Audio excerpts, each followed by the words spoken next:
I want to weave in your point about continually learning, because I think this really comes to this. And I was really interested in your discussion at CISO Brisbane, because it wasn't just the fact you identified supply chain risk. That was kind of really interesting, because I don't think people give it the attention it needs, even in the context of breaches. But you started calling out third, fourth, and fifth. And then you had my attention, because people don't think of that, Hitesh. They don't. And it's really troubling, because someone said to me the other day, this is in an IoT context. He said, we've got partners who look after our stuff, but the boundaries stop. And here was the amazing aha moment. The boundaries stop at our organization, but the true integration is pan supplier all the way through to us. And it made me think back to your presentation. This is the challenge with the boundary. When I say boundary, everyone thinks I need to be cautious of my words. I think the point is there's an underlying thought process or perception that my problem is only limited to this boundary. Right. Anything outside of this is not my problem. And as much as I can, I want to shift the blame to the other side of it. Obviously, there is risks involved, there's money involved, there's a lot of things, right? Now, this is where that handshake doesn't go well. It says, okay, hey vendor, third party, fourth party, I'm engaging you to do this work. I want to make sure that your systems are secure, but that's only a checklist for me.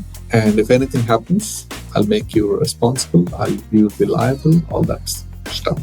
But there's no collaboration there. So there's a boundary created, a virtual boundary created by a lot of organizations. Whether it's small or big, it's shifting that blame and trying to work on that. But Hitesh, the problem is, and again, I was thinking back to your words, was the way in which our capitalistic society is designed is all about the boundary and the interface. And then we pass off those under legal contract and agreements, tacit, written, otherwise. But the thing that concerns me is we're trying to make transparent what is opaque to a level that sort of satisfies us, but it's still at arm's length. And you're right, we can put the responsibility on someone else, but the consequence still comes back to us. And there's no coupling there, is there?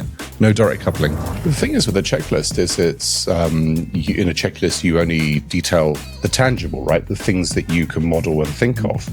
And because you don't understand how that third party necessarily works, the real mechanics of it, we can only anticipate that. And then the thing that strikes me, I always pick this up from an aviation metaphor, which is checklists need rehearsal. Real point, actually. We were in a particular helicopter. It was commercial stuff, and this helicopter had been modified to the law and to the standard. The engineering work was done correctly, but the trouble is it was an older one, and many modifications had been put in. So everything on the checklist was correct, but we nearly had what we call a hot start on that helicopter, which would have roasted the engine. Why? Because the order of the checklist was out. But of course, the tacit experience and flows of that instructor, chief of tens of thousands of hours, just intuitively follows the shape of the checklist rather than the detail, and didn't see that list, that consequence. When I came in to start it, I followed this from the T, because I was nearly qualified commercial. And suddenly this thing started, and then and then basically stopped, which means we would have had a hot condition. And it was only my reaction from my training that managed to intervene with this. And so there's a body of experience that ran a checklist to what it should have been and was approved, but there was no learning in it until we both looked at each other and went, whoa, that was close. We recovered it, but it was based on our skill, not on the checklist. So there's an experience here. So on the job, there are people who have a lot of experience. So sometimes they are so embedded into this process, they know that checklist in their mind. Okay, I need to do this. Like if I'm in a plane, a pilot, not every time you go through that, you just say, I know I need to click here, I need to do that, I need to do this. Yes. That's part of it. And now this ordering, so they might miss, right? Obviously, it's a human thing. So you might have errors and all that. So retrospectively, you need to see how else can you ensure that this repetitive checklist is enhanced, is improved. And that's the mindset I'm trying to get into various organizations. Let's say we build that, but if we look at our due diligence on, let's pick a SaaS example, large-scale enterprise SaaS, they have their due diligence packs. You can download them once you go through their NDA and all the usual process. You get all their DD, you get their SOC 2, Type 2 report, blah, blah, blah, blah, blah. Hitesh, that tells us nothing about their resilience internally, does it? That's only confirming us to as a starting point. Yeah, this vendor or this SaaS product is meeting our current guidelines, standards. But we also need to have an agreement or an arrangement with them that how are you evolving?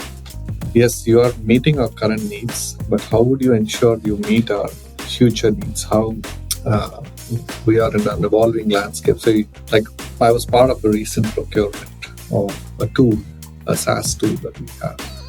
Yeah, as an organization, we have a whole checklist of things that you need to confirm with your vendors.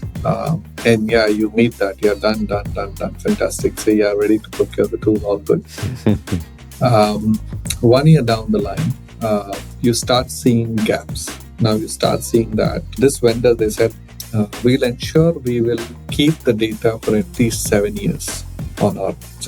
So you have access to the data for 7 years. That's one of our checklists. And 1 year down the line, now they come back to us with the response saying, oh, no, we will do that, but there's a cost associated. Our agreement was 2 years, and then we are happy to support you, but obviously we are now changing, we are evolving, so now we can't give you that. So we can, provide you that 7-year retention, but you need to pay. I'm not saying it's a security gap, but it's the way they are evolving, right? They started with that confirming that requirement, but then that requirement kind of changed from their perspective, and that wasn't coming back to our system. So I think these are things that we need to start adding to our contracts, that you need to make sure that as we evolve, you need to help us mature and enable that compliance/checklist. So hold on, you got my brain going here. We're talking about not just third-party risk, but a subset, which is third-party drift. And there's deviation. Interestingly, deviation and drift may not be the same thing there as well. Hackers look through and the politics and the structure of your organization and how good your legal department is. They don't care. They don't need to care. And there's all these drifts where we're sort of outsourcing so many things, and rightly so, but they know that our boundary of responsibility and accountability, visibility, is contained within our org.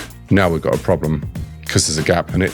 And that boundary is it's almost tectonic, isn't it? It's always moving. Yeah, I think from a hacker's perspective, it's free flow, right? Free flow. They don't have any boundaries. No. They can go anywhere. But this is where you are. That's the system. You're part of the system. You have your boundaries. You have your checkpoints. I will have some level of checks, but I think I'm a free flow guy. I don't have limitations in mind. You just said the word. You said it. You said both these words, and they're not connected yet. And let's connect them. You said a system, and a system has its boundaries, usually deemed by our organization, but the system sits in an ecosystem. There's the answer. Larger ecosystem, highly interdependent ecosystem. And if you look at it, there's our system, which is evolving and changing. And then there's the tectonic plates, all the other third parties which are changing, even acquisitions and mergers and ways of doing things, or changes to policy about 7-year retention. There's so many components in this, unfactored, uncosted, unseen. Are we doing it wrong, Hitesh? Are we trying to put our arms around something in a traditional way like we do in security, which is, here it is, we're going to wrap our arms around it and own it, manage it, and, close every issue, or attempt to, and obviously never do. Is there a better way? What do you propose? How do we evolve this thinking? Because it is not going away, and we've seen some big breaches of late involving third parties and other counterparties. There's a fixed mindset, and then there's a growth mindset, right? Individuals and also organizations.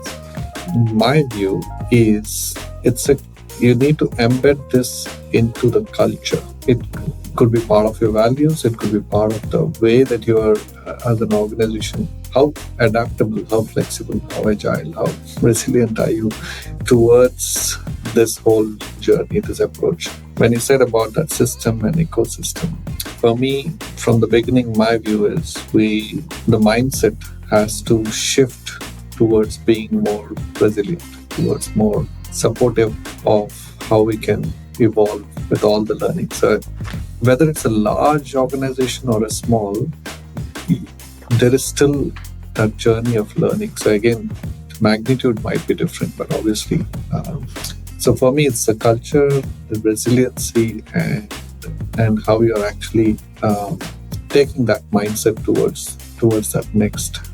This is how I think food makes sense. I'm not saying it's a solution, but it's a journey you need to take.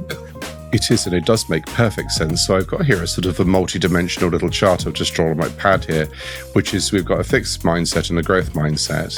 And you've called something out that I haven't ever talked about before, which is that applies to both people and companies. But then I want to throw a challenge into this, or a spanner, a major spanner into the works, and a whole bag of sawdust as well into the engine, which is, yes, it's informed by culture, but how many people in this modern world now really think and engage like that, either because they've got the ability or the determination, or more importantly in our side of the industry, the capacity and the time.